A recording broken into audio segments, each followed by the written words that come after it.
যুক্তরাষ্ট্রে গাজা যুদ্ধবিরোধী বিক্ষোভে জড়িত থাকার অভিযোগে গ্রেপ্তারকৃত কলম্বিয়া বিশ্ববিদ্যালয়ের শিক্ষার্থী মাহমুদের নির্বাসন সাময়িক স্থগিত করেছেন ফেডারেল বিচারক।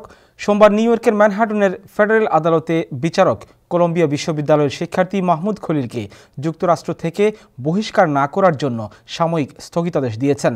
মাহমুদ খলিল বর্তমানে লুজিয়ানার একটি ইমিগ্রেশন কারাগারে বন্দী আছেন। সোমবার তার আইনজীবীরা ম্যানহাটনের ফেডারেল আদালতে খলিলকে আটকের বিরুদ্ধে চ্যালেঞ্জ করে মামলা করেন। এর প্রেক্ষিতে বিচারক খলিলের মামলা বিবেচনা ও শুনানি করার সময় যাতে তাকে নির্বাসন না করা হয় সেজন্য নির্দেশনা দিয়েছেন। বুধবার মামলার পরবর্তী শুনানি দিন ধার্য করা হয়েছে।